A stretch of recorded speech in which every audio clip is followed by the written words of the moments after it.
নমস্কার বন্ধুরা, আমি আবার নতুন রেসিপি নিয়ে চলে এলাম। ফুলকপির 65। আমার কর্তামশাই ডেলি বলে যে ফুলকপির 65 খাবো। ফুলকপির 65টা কী? তো চলুন আমি বানাই। আপনারাও এরকম করবেন, আমিও করছি। ঠিক আছে, আমি ফুলকপিটাকে ভালো করে ধুয়ে পরিষ্কার করে আমি এটা একটু গরম জল নুন দিয়ে ভাপিয়ে রেখেছি। আর কড়াইয়ে রিফাইন তেলটা দিয়ে গরম হচ্ছে।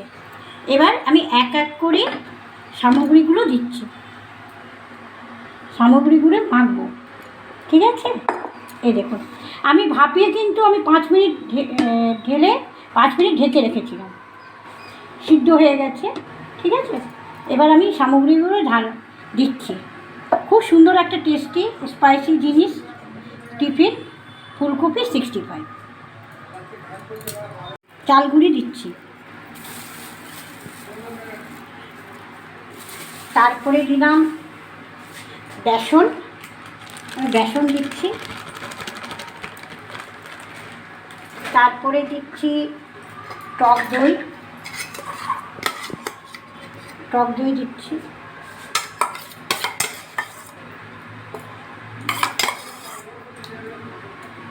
তারপরে দিচ্ছি কর্নফ্লাওয়ার, তারপরে দিচ্ছি জিরা গুঁড়ো একটু, তারপরে দিচ্ছি ধনে গুঁড়ো, তারপরে দিচ্ছি লঙ্কা গুঁড়ো, কাশ্মীরি লঙ্কা, তারপরে দিচ্ছি হলুদ গুঁড়ো,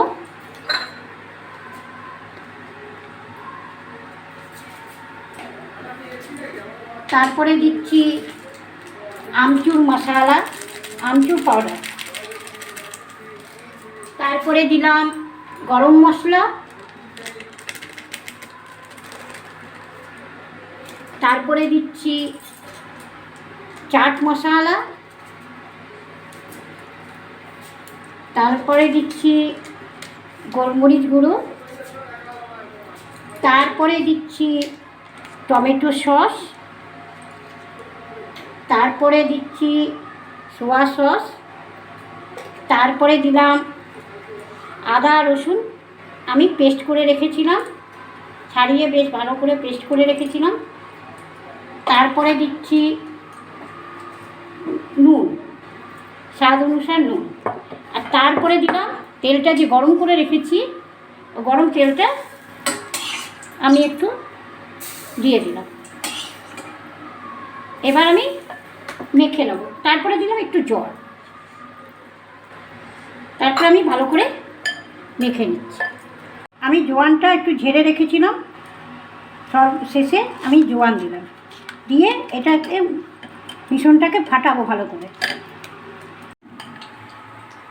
আমি ফুলকপিটাকে মিশ্রণের সঙ্গে মাখিয়ে নিচ্ছি, তারপরে ভাজবো এক এক করে।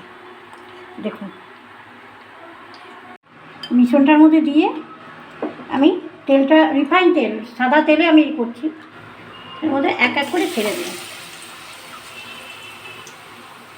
আমার কর্তামশাই খুব খুশি হবে আজকে, আপনারাও ঘরে করবেন, সবাই খেয়ে খুব খুশি হবে। এরকম করবেন ফুলকপি 65।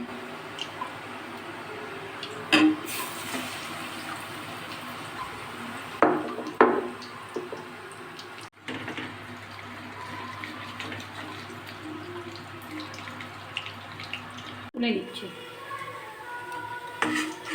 ভাজা হয়ে গেছে। দেখুন আমি একটু লাল লাল করে ভাজা হয়ে যাচ্ছে, ফুলকপিগুলো তুলে নিচ্ছি।